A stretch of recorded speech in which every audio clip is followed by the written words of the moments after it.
tive uma conversa proveitosa com minha mãe para recordarmos alguns dos eventos peculiares em nossas vidas, um em particular se destacou. Naquela época, minha irmã participou da banda marcial durante todos os 4 anos de sua carreira no ensino médio.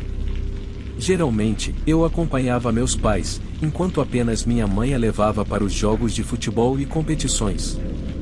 Isso normalmente implicava que minha mãe parasse na Exxon antes de voltar para casa. E parar na Exxon geralmente significava que eu conseguia persuadi-la a me comprar uma barra de chocolate com creme e biscoitos, um doce favorito meu na época. Era mais para o final do outono, por volta dessa época, e como de costume, fui com minha mãe deixar minha irmã em um jogo. Acho que minha irmã iria ficar na casa de uma amiga depois daquela noite ou na casa da minha avó, porque não ficamos para assistir. Em vez disso, viramos e fomos para casa. Nossa casa era bem isolada, cerca de 40 minutos de distância da escola, mais ou menos. Então, quando estávamos perto da Exxon de Kenna, já estava escuro. Para aqueles que não conhecem, Kenna é uma cidade muito pequena no condado de Jackson, Virgínia Ocidental, com pouco mais do que um posto dos Correios, a Exxon, a escola primária e um restaurante. Desta vez, em vez de virar na Exxon, minha mãe virou à esquerda em uma estrada que acho que se chamava Kentucky Road. Houve alguma discordância sobre isso quando contamos a história, mas me acompanhem, estou lembrando os detalhes da melhor maneira possível. Dei uma olhada desapontada para minha mãe, mas percebi que ela estava olhando nervosamente pelo retrovisor. A estrada era principalmente em declive no começo, passando por aquele restaurante que mencionei antes. Acho que se chamava Paddy's Country Cooking. De repente, percebi que havia faróis muito próximos do nosso para-choque. Minha mãe é uma motorista nervosa, ela já esteve em alguns acidentes no passado e não gosta quando as pessoas dirigem muito perto dela. Então, ela olhou para mim e disse: "Vou só parar e deixar esse cara passar quando chegarmos a um ponto mais largo." Lembro-me de concordar, porque, embora não pudesse distinguir nenhum detalhe do carro atrás de nós, eu reconhecia que estava desconfortavelmente perto. Então, chegamos ao final da estrada. Minha mãe parou em um grande ponto largo e cascalhado que fica à esquerda da estrada. E nada. Nenhum farol nos ultrapassou. Eles simplesmente desapareceram no ar. Ficamos lá por provavelmente 5 minutos apenas olhando. Finalmente, minha mãe olhou para mim e perguntou: "Você viu um carro, não viu?" E eu balancei a cabeça, dizendo: "Sim, mãe, eu vi." Nesse ponto, eu estava arrepiado. "Você viu eles nos ultrapassarem?" Ela perguntou, ainda olhando para a estrada. "Não, não vi", respondi. Ficamos um pouco mais, procurando na estrada juntos. Não havia lugar onde o carro pudesse ter saído atrás de nós, a estrada era apenas uma reta no final do morro. Teríamos visto os faróis passarem por nós, também teríamos visto as luzes traseiras. Parecia ser um carro grande, dada a diferença de altura dos faróis que estavam na traseira do Buick LeSabre 2003 ou 2004 da minha mãe. Então, se tivesse passado por aquele morro, definitivamente teríamos ouvido alguma coisa. Então sim, tenho quase certeza de que minha mãe e eu encontramos um carro fantasma naquela noite. Além desse único encontro, minha mãe me informou que teve experiências semelhantes várias vezes naquela mesma estrada sempre que estava dirigindo sozinha. Às vezes, o carro ficaria atrás dela e desapareceria se ela encostasse, como quando eu estava com ela, e outras vezes ela seria seguida por um par de luzes traseiras apenas para vê-las desaparecerem diante de seus olhos. Meu pai confirmou que também teve algumas experiências assim. Não são as experiências mais assustadoras, mas foi muito assustador na época e tê-las visto de perto, bem, definitivamente me abalou um pouco.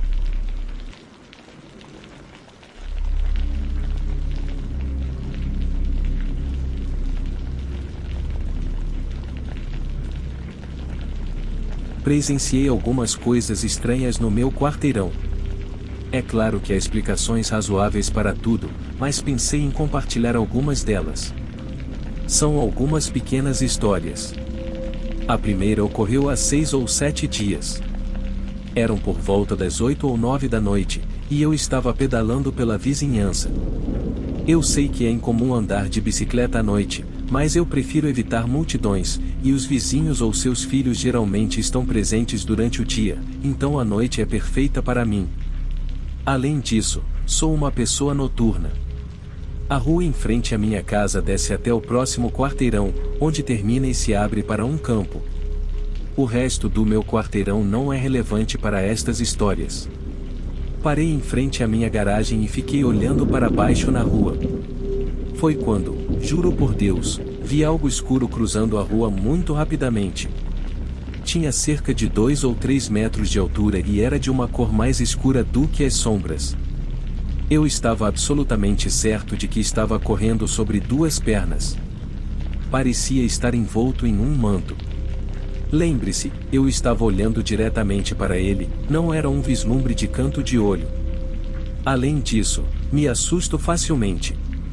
Planejava dar outra volta de bicicleta pelo quarteirão, mas naquele momento estava muito assustado para fazê-lo. Caminhei com minha bicicleta até a garagem e voltei para dentro. As outras histórias aconteceram recentemente. Meu pai, meu irmão mais novo, que chamaremos de L, e eu voltamos de uma volta noturna pela zona rural. Os meninos estavam na garagem abrindo caixas, e eu estava caminhando pelo meio da rua. Fazia isso porque movimentar-me realmente ajudava a estimular minha criatividade para ter ideias de escrita. Nesse momento, meu pai havia ido para dentro, mas meu irmão mais novo ainda estava do lado de fora comigo. Então, olhei para cima e vi algo no céu. Pareciam luzes de avião, mas pude distinguir quase um contorno arredondado ao redor delas, e percebi que havia outra luz semelhante. De repente, um barulho alto, como um rosnado gutural, me assustou muito. Então, meu gato, Silver Bells, correu em disparada na minha direção. Pedi ao meu irmão que chamasse meu pai, pois achei que ele saberia o que estava acontecendo. Ele voltou lá fora com minha mãe. Observamos o objeto, que estava pairando no lugar. Relatei o que havia visto e o barulho. Minha mãe pareceu pouco preocupada com as luzes e mais preocupada com a figura e o som, que aparentemente a deixaram muito incomodada. Voltamos juntos para dentro, e isso é tudo. Se eu avistar mais alguma coisa extraordinária, informarei você.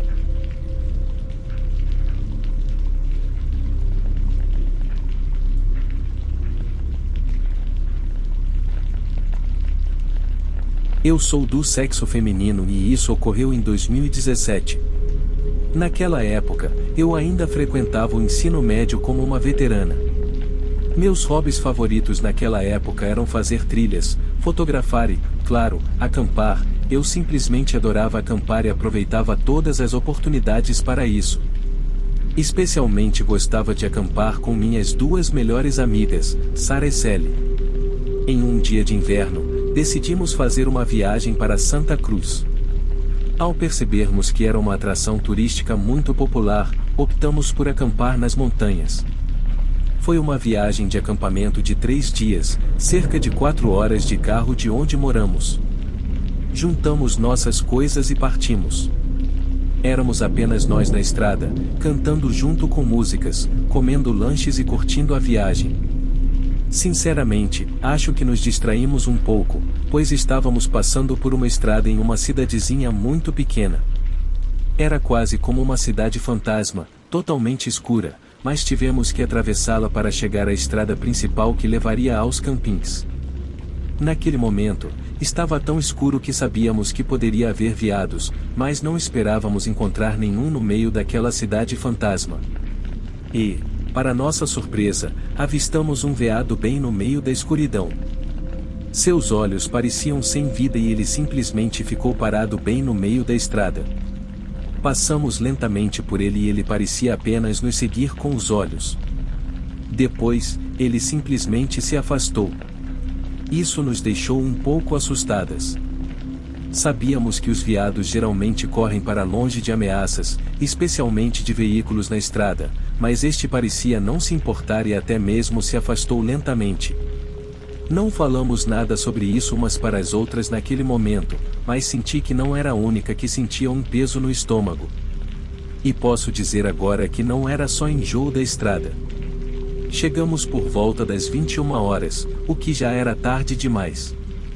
Tínhamos ficado muito para trás devido ao excesso de bagagem. Quando chegamos lá, Sarah, que estava dirigindo, estacionou o carro. Sentamos lá por um minuto, elas pareciam assustadas, como se estivessem pensando em voltar para casa. De repente, Sally disse: "Como está escuro, não deveríamos esperar até clarear para montar acampamento? Talvez devêssemos apenas dormir aqui esta noite." Decidimos que era uma boa ideia e inteligente. Pegamos algumas cobertas de nossas mochilas e nos acomodamos no carro. Conversamos por cerca de 2 horas e, aos poucos, fomos dormindo. Acordei com um som de movimento, vinha de fora do carro. Peguei meu celular e olhei para as horas. Eram 1 hora. Estava confusa e cansada. De repente, ouvi de novo. Ia ignorar pensando que era um veado, e deitei minha cabeça novamente. Mas de repente ouvi batidas na janela atrás de mim. Então, vi que Sarah estava olhando para trás, sem dizer nada. Congelada de terror, virei lentamente e olhei para cima. Lá estava ele, aquele veado, o mesmo que havíamos passado mais cedo naquela estrada escura. Seus olhos eram tão escuros que pareciam ter sido arrancados. Parecia quase morto, mas estava vivo de alguma forma. Seu corpo estava tão alterado e machucado que parecia ter sido atropelado por um caminhão e simplesmente se levantado como se nada tivesse acontecido. Era tão anormal. Começou a bater seus chifres contra o carro e então o vi ficar em 2 pernas e começar a gritar. Foi um barulho como nunca ouvi antes. Todas nós gritamos de volta. Sarah e eu esquecemos que Sally estava no banco de trás, mas todas vimos aquilo. Sarah tinha uma tendência a congelar, então tive que sacudi-la para que ela acordasse. Finalmente, ela voltou a si e agiu rápido, ligando o carro e colocando-o imediatamente em marcha. Aquela coisa do veado monstro rapidamente nos seguiu, mas Sarah pisou no acelerador. Em pouco tempo, estávamos a 80 milhas por hora. Logo o rugido e os gritos dele ficaram distantes, embora aquela perseguição parecesse durar para sempre. Logo chegamos àquela pequena cidade e olhamos para trás, não vendo mais nada de extraordinário. Apesar disso, não arriscamos e continuamos dirigindo por mais 2 horas e não paramos até o sol começar a nascer. Chegamos a um hotel e decidimos ficar lá dentro naquele fim de semana. Não fomos acampar desde então e não tenho certeza se iremos algum dia. Até hoje, Sarah ainda me liga quando tem pesadelos com aquela coisa, e eu não fico muito atrás dela.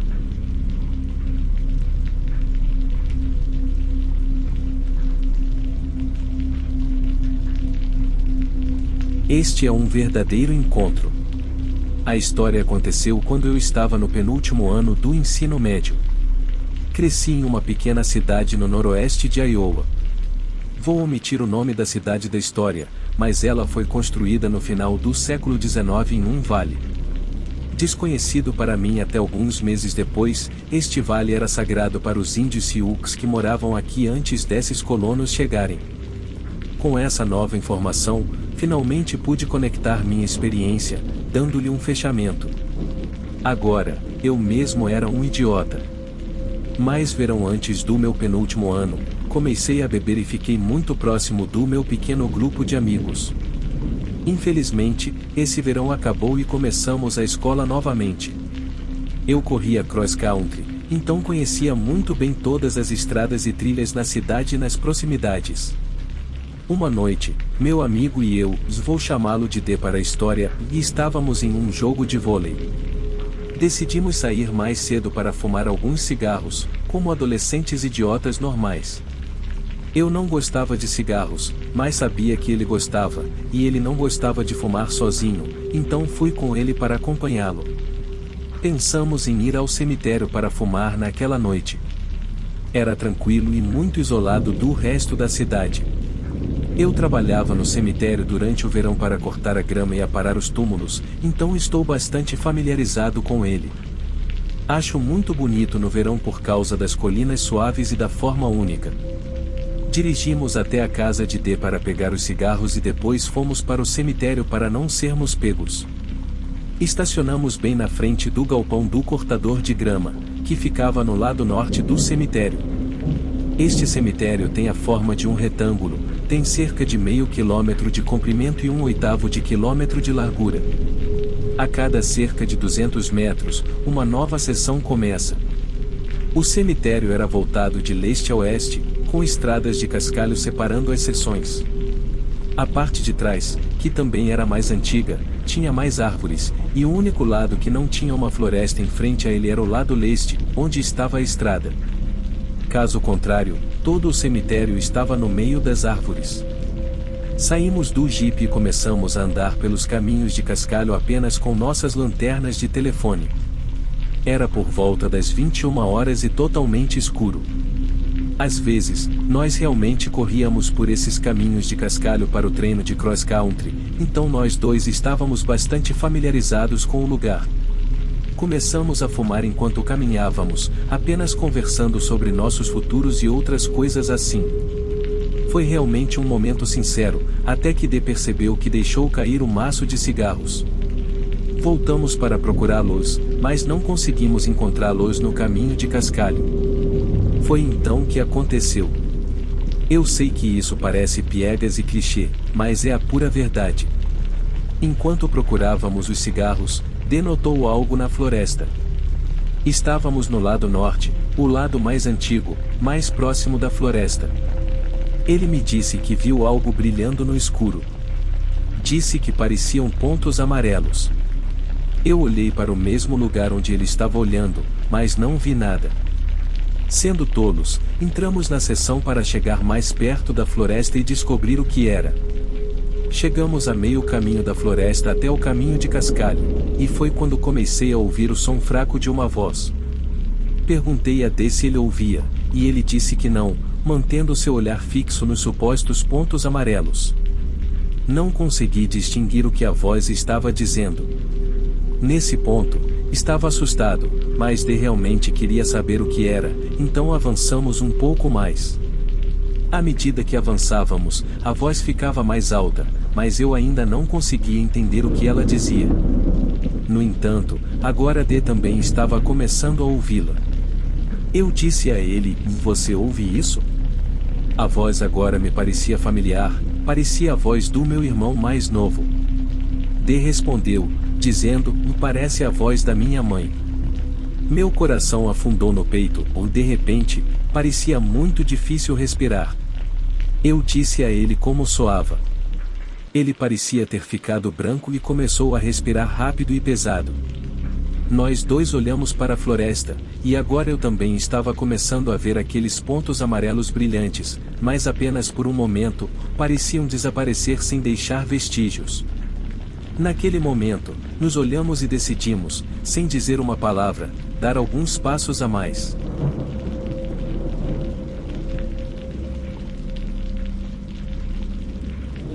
Assim que demos nosso primeiro passo, o som de algo se movendo muito rápido e pesado atrás de nós nos forçou a nos virar, mas não encontramos nada. Nos olhamos mais uma vez e corremos de volta para o jipe de D. Felizmente, não estávamos muito longe do jipe. Entramos e ele arrancou, nós dois saímos de lá sem olhar para trás. Eu o levei de volta à escola para pegar meu carro. Não dissemos uma palavra, e eu apenas saí e fui para casa. No dia seguinte, na escola, nos encontramos antes da nossa aula começar e conversamos sobre o que diabos aconteceu na noite passada. Nenhum de nós sabia, e decidimos simplesmente não falar sobre isso novamente. Logo depois, renunciei ao trabalho de verão e dei para uma criança mais nova. Isso aconteceu cerca de 2 anos atrás, e recentemente descobri o que é um vendigo. Eles são criaturas da lenda nativa americana que se parecem com híbridos de humanos e veados, ou talvez essa seja apenas uma interpretação moderna. Dizem que podem se mover em velocidades absurdamente rápidas e podem Imitar a voz dos entes queridos para atrair você para perto. Aparentemente eles percorriam uma terra indígena. Quando li isso, minha experiência voltou para mim e tudo fez sentido. A única parte do vindigo que vimos foram o que acreditamos ser seus olhos amarelos então. Sim, acredito que o que encontramos aquela noite foi um vindigo. A parte mais assustadora é que descobri isso logo antes das férias de Natal e quando eu voltei para casa, você e eu voltamos lá para o cemitério para confirmar nossas suspeitas. O que encontramos me assustou tanto que eu nunca quis voltar. Saímos do meu carro caminhando pelo mesmo caminho, apenas alguns minutos depois de começarmos a caminhar, encontramos o mesmo maço de cigarros que Dee havia deixado cair, deitado na neve.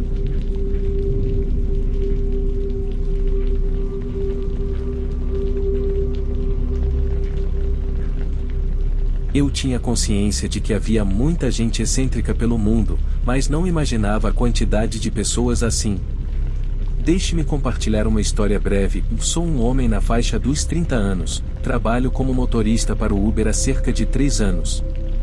Em sua maioria, os passageiros têm sido bastante comuns e mundanos, mas deixe-me contar sobre um passageiro que tive em uma noite. Isso aconteceu cerca de 1 ano e meio atrás, e ainda me recordo como se fosse recente. Em uma noite, estava nevando intensamente há cerca de 6 horas.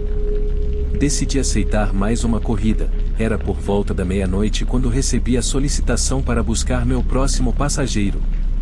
Ao chegar ao local de coleta do passageiro, confirmei o destino dele. Estava quase na metade do caminho quando o GPS me levou por uma via de 4 pistas, 2 em cada sentido. Eu estava na pista rápida, indo a uma velocidade máxima de cerca de 40 milhas por hora, afinal, estava nevando há cerca de 6 horas naquele momento. Foi quando meu carro começou a emitir alertas sonoros. Ao olhar para verificar o motivo, no painel do carro indicava que a porta ao lado do passageiro estava aberta. Olhei rapidamente por cima do ombro e, antes que pudesse dizer algo como "Ei, a porta está aberta, poderia fechá-la, por favor", sem aviso prévio, vi o passageiro abrir completamente a porta, pular do carro enquanto este seguia a cerca de 40 milhas por hora e cair no chão, começando a deslizar. Ao presenciar isso, pisei no freio e parei completamente. O passageiro teve sorte de não haver outros carros na estrada naquela hora da noite. Quando o carro finalmente parou, virei-me no banco do motorista para ver onde ele estava. Vi-o se levantar rapidamente e sair correndo como um louco, como se a queda não o tivesse afetado. Quando ele começou a correr, a porta de trás pela qual havia saído ainda estava aberta, então saí, dei a volta e a fechei. Ao retornar ao banco do motorista, dirigi na direção em que o vi correndo pela última vez, apenas por precaução caso ele precisasse de assistência médica ou algo do tipo. Quando cheguei ao local onde o tinha visto pela última vez, ele simplesmente havia desaparecido na noite. Incapaz de encontrá-lo, entrei em contato com o Uber para fazer um relatório, e eles me informaram que registraram o incidente em seus arquivos, identificando o passageiro específico. Desde então, ou até mesmo antes disso, nunca mais tive nenhum passageiro que se assemelhasse remotamente a essa situação.